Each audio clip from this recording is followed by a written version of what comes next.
Hi, it's Michael Senoff with Michael Senoff's HardToFindSeminars.com. The title of this interview is called 5 Simple Changes to Make Today That Will Prevent Heart Disease, Diabetes, and Cancer Tomorrow. It's an interview with world-renowned dietitian Jeff Novick.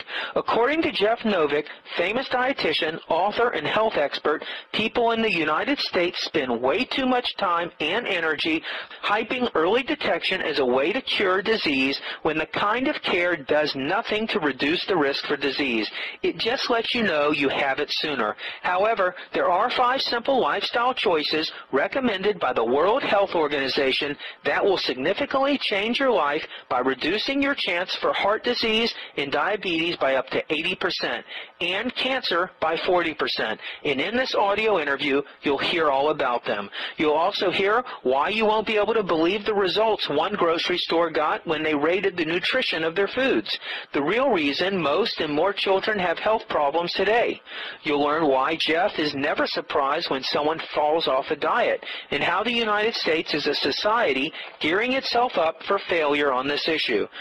You'll learn what Jeff considers the best and most important piece of exercise equipment and simple ways to make the most of it. You'll learn the secret ways thin people stay thin year after year. Find out how they burn 300 calories a day without even trying. You'll truly understand what a healthy diet means and why gluten-free foods may not be the healthiest option after all. You'll learn the secrets to living a longer life. A surprising common denominator was found among the nations with the longest lifespans. According to Jeff, the United States is well aware it has a problem. With 67% of Americans not just overweight, but obese, it's time to stop pointing fingers and start doing something. But he says don't expect a miracle overnight. In fact, we can't expect to see a difference today or even tomorrow. But if we don't start taking steps in the right direction, we will never see a difference. And in this audio interview, you'll hear all about how to get going. Hi, this is Chris Costello, and I've teamed up with Michael Senoff to bring you the world's best wellness-related interviews. So if you know anyone struggling with their weight, with cancer, diabetes, ADHD, autism, heart disease, or other health challenges, please send them to Michael Senoff's HardToFindSeminars.com. Well, we're going to just cover a whole lot of subjects because we happen to know that you know a lot about a whole lot of subjects when it comes to health and getting healthy. One of the things we noticed recently were the Senate hearings in Washington regarding the use of integrative care to keep people healthy. That's what they call it. And the physicians there spoke about preventative care. And for our listeners out there, Jeff, can you kind of tell us what do they mean by that? Well, to be honest with you, I don't know. But what I do know is it's not what it has to be. In other words, we often hear lip service to preventative care, but it never really truly is preventative care. That's no longer what they're talking about. You know, there's several levels of prevention, and the most important level of prevention that you talk about, I talk about, probably most of your guests talk about, is called primary prevention. And basically, that consists of education. You know, like maybe we'll do some of that today. You know, we're trying to educate people and individuals on how to better take care of themselves so they truly prevent the occurrence of, you know, the diseases that we can prevent. So in other words, primary care is teaching you to live in a way so you never develop diabetes or heart disease. Or we teach you how to live in a way that you greatly reduce your chances of ever getting it. But that's not what anybody's talking about. What they're talking about is early intervention, which used to be another phase of prevention, but that now has become primary prevention. But it's not truly primary prevention, and it's not truly prevention.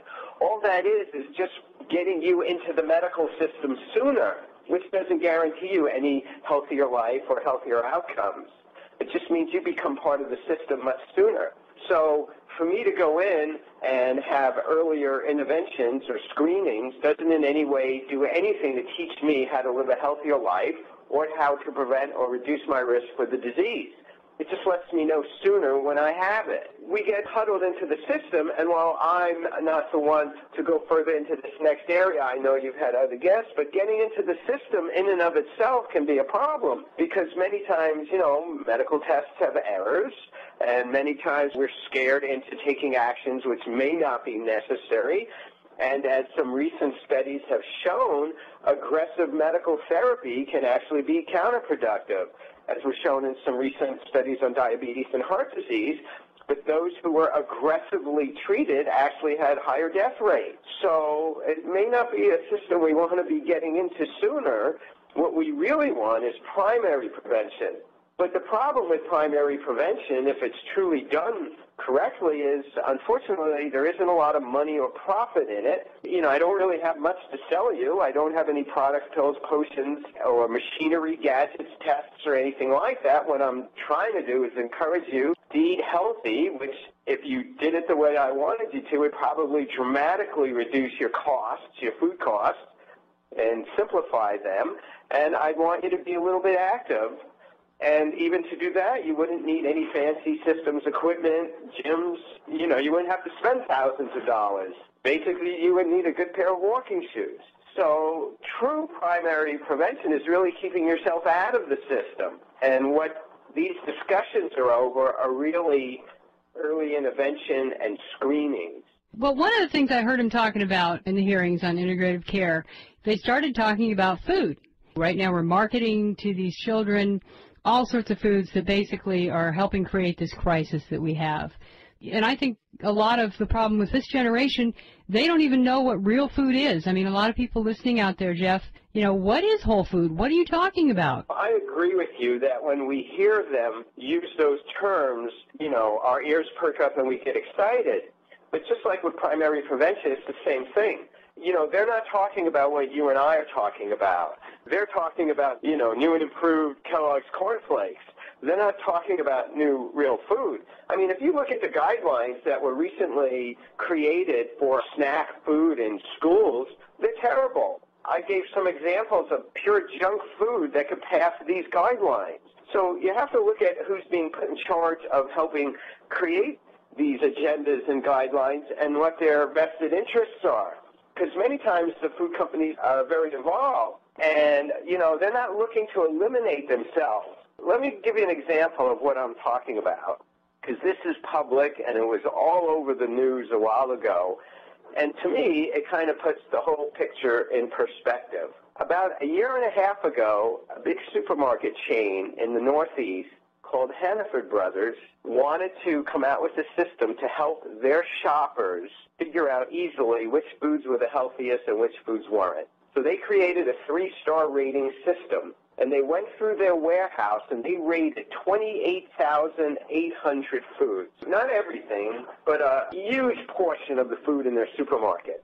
And they gave all the foods either 0 stars, 1 stars, 2 stars, or 3 stars. And you got stars based on just general guidelines. If you had more fiber, whole grains, vitamins, minerals. And you got less stars if you had more fat, saturated fat, cholesterol, salt, and sugar.